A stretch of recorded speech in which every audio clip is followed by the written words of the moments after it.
오늘도 하루의 첫 시간 우리 하나님 앞에 성별해 드리는 여러분 모두에게 우리 하나님께서 주시는 은혜와 또 사랑과 능력이 오늘도 함께 하시기를 주님의 이름으로 간절히 축원합니다. 오늘은 사도행전 13장의 말씀을 중심으로 안디옥 교회를 꿈꾸며 라는 제목으로 함께 말씀의 은혜를 나누기를 원합니다. 우리는 새벽 기도회 때마다 지금 사도행전을 묵상해 가고 있습니다. 이 사도행전을 한 장 한 장 묵상해 가면서 교회의 탄생, 그리고 교회의 확장, 그리고 교회의 사역, 이런 것들을 우리는 하나하나 보게 됩니다. 마가의 다락방에 모여서 간절히 기도했던 120명의 사람들을 통해서 그들에게 부어진 성령을 통해서 세워진 예루살렘 교회의 모습도 보게 됩니다.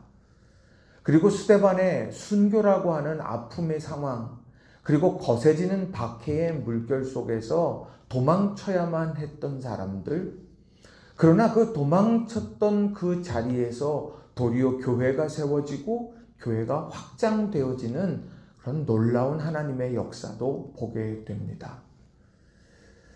그런데 그런 여러 교회들, 사마리아 교회든지 또 멀리 안디옥에 세워졌던 안디옥 교회라든지 이런 여러 교회들을 통해서 오늘 우리가 주목해야 하고 우리가 본받아야 될 교회의 모습이 있다면 그것은 무엇일까? 특별히 오늘 이 13장 또 11장에도 나오는데 이런 안디옥 교회를 통해서 우리들이 주목해야 되고 우리가 본받아야 될 교회의 모습이 있다. 그건 무엇일까? 우리가 오늘 그것을 세 가지로 여러분들과 좀 같이 살펴보려고 합니다. 그래서 이 13장을 중심으로 해서 우리에게 주는 교훈의 메시지를 살펴보고 또 함께 은혜를 나누려고 합니다.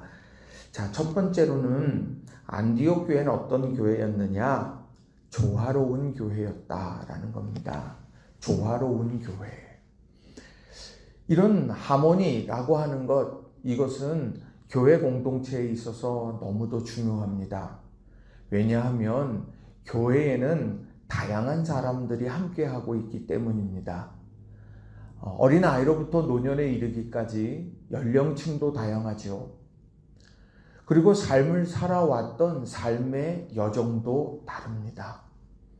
또 삶 속에서 정말 늘 상향의 삶을 살았던 사람이 있는가 하면 또 하향의 삶을 살았던 사람도 있고, 상향의 삶을 살다가 하향의 삶을 살고 혹은 하향의 삶을 살다가 상향의 삶을 살게 된 그런 변화를 경험하고 있는 사람들도 함께 한다는 거죠. 그 여정 속에서 때때로 상처도, 때때로 아픔도, 때때로 절망을 경험한 사람들도 함께하고 있다는 거예요. 그런 사람들이 함께 어우러져서 예수 그리스도를 주님으로 고백하면서 신앙생활하는 교회 공동체에 당연히 갈등의 요소들은 항상 있다는 겁니다. 그러나 중요한 건 그런 갈등의 요소들이 있지만 그럼에도 불구하고 그 가운데에서 성령을 통해서 하모니를 이루어가는 교회, 이것이 바로 오늘 우리가 지향해야 되는 교회의 모습이라고 하는 겁니다. 오늘 본문도 마찬가지입니다. 자, 13장 1절의 말씀을 보게 되면 이렇게 기록을 합니다. 안디옥 교회에 선지자들과 교사들이 있으니 곧 바나바와 니게르라 하는 시므온과 구레네 사람 루기오와 분봉왕 헤롯의 젖동생 마나엔과 및 사울이라. 자, 안디옥 교회에 선지자들과 교사들이 있다. 그리고서는 그들을 소개합니다. 교사들과 선지자들이라고 하면 이 사람들은 교회의 리더십입니다. 다른 이들을 이끌어가고 다른 이들에게 많은 영향을 끼치는 사람들이고 존경받는 사람들이죠. 자, 그들의 면면을 한번 보면 바나바, 이 율법에 능통한 사람이죠. 그리고 유대인입니다. 또 니게르라 하는 시므온, 자, 시몬이라고만 써도 되는데 니게르라 하는 시몬이라고 말합니다. 니게르는 잘 아시다시피 인종적인 언어라고 말할 수 있어요. 아마도 흑인 시므온, 아마 이런 이야기일 거예요. 또 구레네 사람 루기오, 유대인이 아니라 이방 사람 루기오, 이 사람들이 바로 선지자와 교사들의 명단에 놓여져 있다는 겁니다. 또 더 놀라운 것은 분봉왕 헤롯의 젖동생 마나엔입니다. 분봉왕 헤롯의 젖동생 마나엔, 헤롯이라고 하면 바로 교회 공동체에게 있어서는 적대자 중에 적대자 아니겠습니까? 그런데 그의 젖동생 마나엔, 그의 일족을, 그들 중에서 예수님을 믿었던 마나엔이라는 사람을 리더십의 자리까지 그렇게 올라서게 됐다는 거예요. 또 및 사울이라. 사울은 바로 예수님을 믿는 사람들을 잡아서 그리고 대제사장에게 끌어가려고 다메섹까지 왔던 사람 아닙니까? 바로 박해자 중에 박해자가 사울인데 이 사람도 오늘 선지자들과 교사들의 명단에 있다라는 겁니다. 이 사람들 면면을 놓고 보면 어떤 생각이 듭니까? 그저 교회에 와서 예배 드리는 것은 괜찮아요. 그런데 영적 지도자와 교사는 안 돼요. 보통 그러지 않겠습니까? 그런데 그러한 모습이 아니라 오늘 안디옥 교회에 그런 안디옥 교회를 세워가고 사역을 감당해가는 그런 리더십의 자리에 이런 다양한 사람들이 올라서 있다는 거예요. 다시 말하면 문턱이 낮은 교회. 그리고 누구나 그 한몸 공동체를 이루어갈 수 있는 하모니를 추구하는 교회가 안디옥 교회였다는 겁니다. 우리 사랑하는 낙원재단 위에서 어떤 기도를 하십니까? 우리 교회가 예수 그리스도를 주님으로 고백하고 그리고 그 주님을 믿는 다양한 사람들이 함께 어우러져서 아름다운 하모니를 이루어가는 교회, 합력하여 선을 이루어가는 교회, 그들이 함께, 우리가 함께 모여서 다양한 삶에서 경험한 아픔과 상처들을 보듬어 안아주고 그리고 함께 한 길을 걸어가며 하나님이 보여주시는 비전을 세워가는, 그것을 이루어가는 아름다운 교회 공동체가 되도록 늘 기도해 주시는 우리 성도님들 되시기를 주님의 이름으로 부탁을 드립니다. 앞으로 나아가는 것, 이 하모니의 토대에서 앞으로 갈 수 있는 거예요.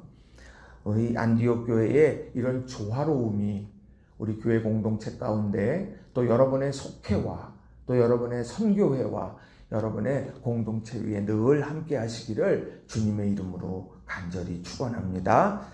두 번째로는 주님의 얼굴을 구하는 교회였다라는 겁니다. 주님의 얼굴을 구하는 교회. 성경에 보게 되면 주님의 얼굴을 구하는 것과 주님의 손을 구하는 것, 이 두 가지가 항상 같이 있습니다.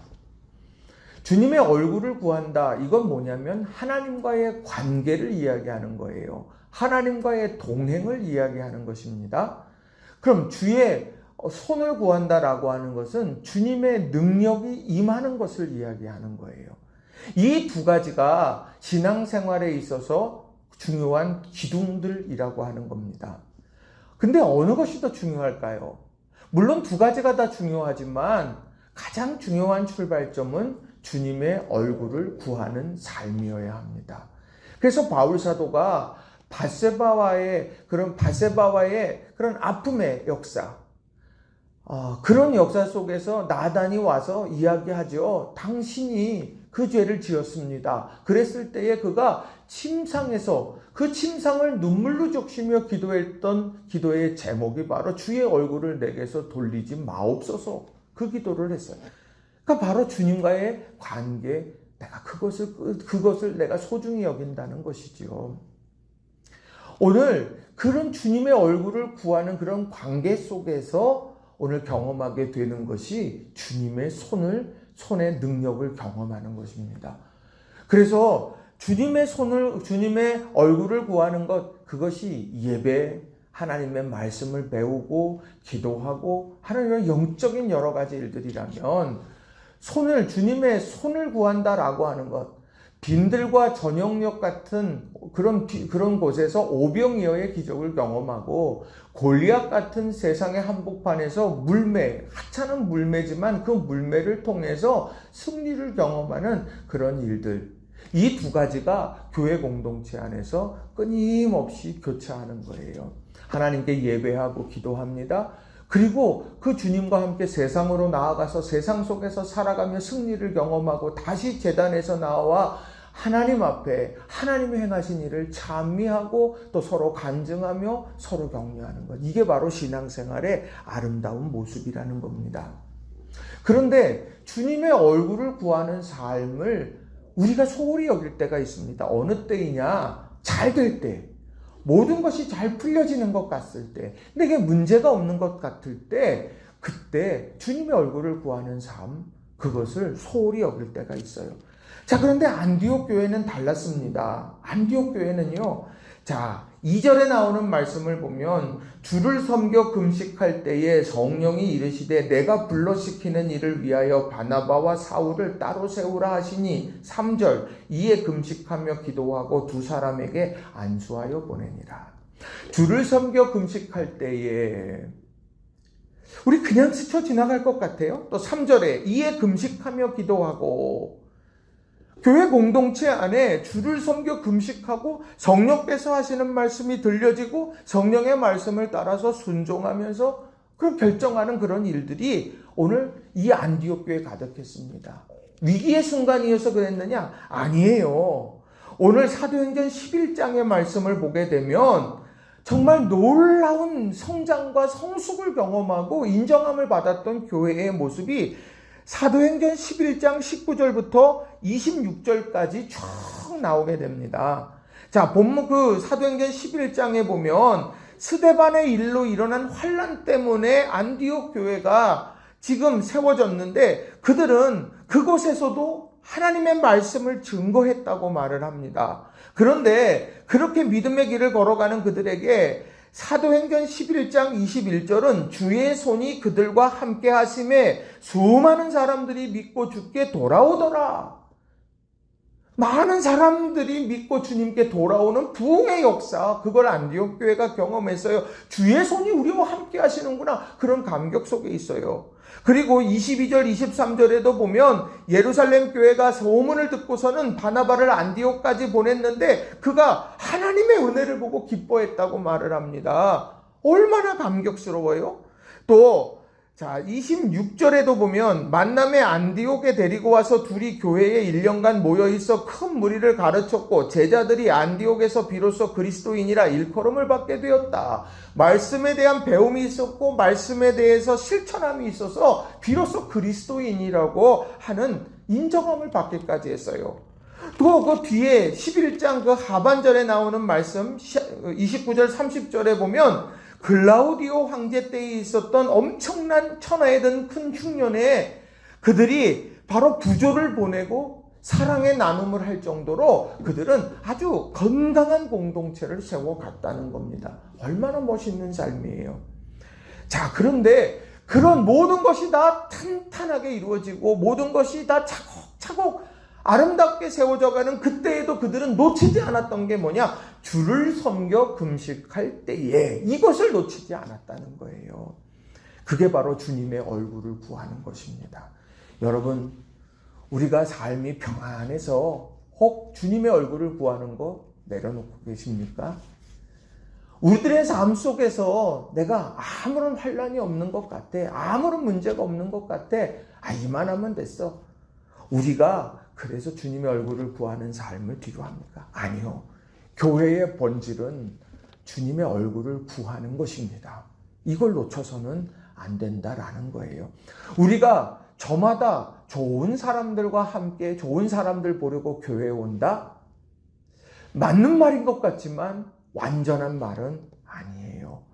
그 사람들, 좋은 사람들을 보는 것보다 더 중요한 건 내가 주님을 만나 보는 거예요. 우리 교회가 선한 일을 하니까 그 선한 일에 동참하는 것, 그 봉사하는 것, 그것이 내게 있어서 너무 중요하고 보람이 있으니까 맞는 말이지만 완전한 말은 아니에요.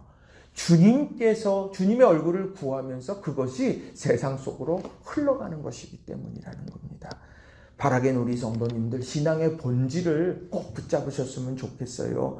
주님의 얼굴을 구하는 교회. 그래서 주님의 얼굴을 구하는 우리들에게 주님의 손의 능력을 경험하게 하시고 다시 주의 전으로 나와 주님의 얼굴을 구하는 이런 아름다운 신앙의 선순환들을 이루어가는 우리 낙원의 모든 성도님들이 다 되시기를 주님의 이름으로 간절히 축원합니다. 세 번째로는 영혼 구원의 사명을 감당하는 교회였다는 거예요. 영혼 구원의 사명을 감당하는 교회였다. 오늘 23장에 나오는 말씀을 보면 주를 섬겨 금식할 때에 성령께서 하시는 말씀이 있습니다.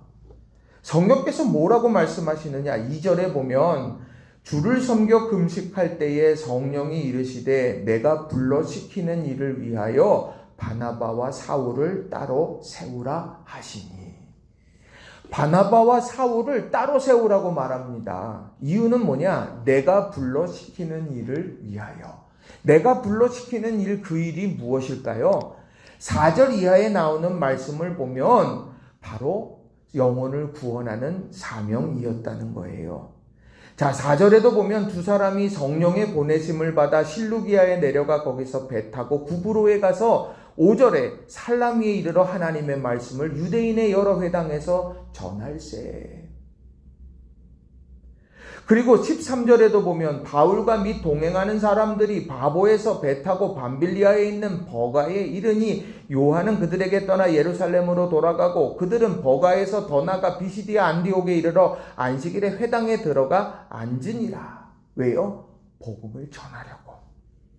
그러니까 오늘 내가 불러 시키는 일, 이것은 복음을 전하는 일, 영혼 구원을 위해서 보내시는 그런 일들이라고 하는 거예요. 안디옥 교회에 있어 바나바와 사울은 어떤 사람입니까? 그들에게 있어서는 그들에게 있어서 가장 중요한 역할을 감당하는 오늘로 말하면 담임 목사예요. 그런데 그들을 성령께서 그를 내가 불러시키는 일을 위해서 따로 세우라 이렇게 요청하는 겁니다. 그러면 우리 신방은 누가 해요? 그러면 우리 위해서 기도는 누가 해줘요? 어떻게 해요? 그런 생각이 들지 않을까요? 그런데 교회 공동체가 어떻습니까? 이에 금식하며 기도하고 두 사람에게 안수하여 보내니라. 주님의 뜻을 구하고 두 사람에게 이 성령의 말씀 가운데 순종하며 두 사람을 보내어 선교의 사명을 감당하게 만들더라는 거예요. 여기서 중요한 것은 무엇입니까? 오늘 이 영혼 구원의 사명, 이것이 교회 공동체에 의해서 정말 중요하다는 거예요.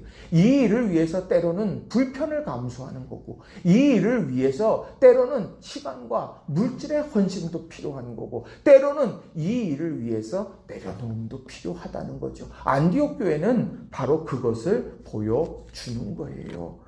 왜 그럴까요? 왜 복음을 전해야 할까요? 오늘 38절과 39절은 두 가지 전하는 중요한 내용을 말해요. 하나는 38절에 죄사함을 너희에게 전한다. 죄사함. 예수 그리스도의 보혈의 피로 너희가 죄사함을 경험하고 하나님께로 가는 길이 열렸음을 너희에게 선포하는 거예요. 또 39절에 믿는 자마다 의롭다 하심을 얻는 이것이다. 예수님 믿고 하늘 가는 그 길을 걸어가며 참된 그리스도인으로서 살아갈 때 우리가 온전한 구원의 주인공이 된다. 이것들을 전하게 되는 거예요. 누구에게요? 모르는 사람들, 바로 알지는 못하는 사람들에게. 교회는 이 영혼 구원의 사명을 감당하는 겁니다. 여러분 가족을 위해서, 또 우리 자녀를 위해서, 우리 삶을 위해서, 형통함을 위해서 다 기도하시죠. 저도 기도합니다. 그런데 늘 기도하는 것, 우리 교회가 영혼 구원의 사명을 잘 감당하게 하옵소서. 영혼을 사랑하게 하시고 영혼을 대해 긍휼함을 품게 하시고, 그래서 그 긍휼함으로 복음을 전하고 사랑하며 섬기며 하나님을 알도록 우리가 우리 삶에 우리 복음을 전하게 하소서. 이러한 믿음의 사명을 소홀히 여기지 않는 우리 모두가 다 되기를 주님의 이름으로 간절히 부탁을 드립니다. 말씀을 정리합니다. 오늘 말씀은 제가 개인적으로 참 교회의 모델로 생각하는 교회, 그 교회 안디옥 교회입니다. 이 안디옥 교회에 대한 이야기를 사도행전을 통해서 읽어갈 때마다 얼마나 가슴 뛰는지 몰라요. 우리 교회 문턱이 낮은 교회가 되어져서 조화로운 교회, 어떤 사람이 와도 함께 품고, 또 우리 교회 공동체 안에서도 이 장벽이 점점 낮아져서 우리가 더욱더 으깬 감자처럼 더욱더 하나 되는 우리 교회 공동체가 되기를 소망합니다. 그리고 주님의 얼굴을 구하는 본질을 놓치지 않고, 또 주님의 손의 능력을 경험하는 간증이 넘치는 교회, 그리고 무엇보다도 교회가 세상의 동호회가 아니라 영혼 구원의 사명을 감당해가는 그런 아름다운 본질을 붙잡고 사명을 이루어가는 그런 귀한 교회로서 더욱더 서가게 되기를 기도하고, 그리고 살아가는 우리 모두가 다 되시기를 주님의 이름으로 간절히 축원합니다. 기도하겠습니다.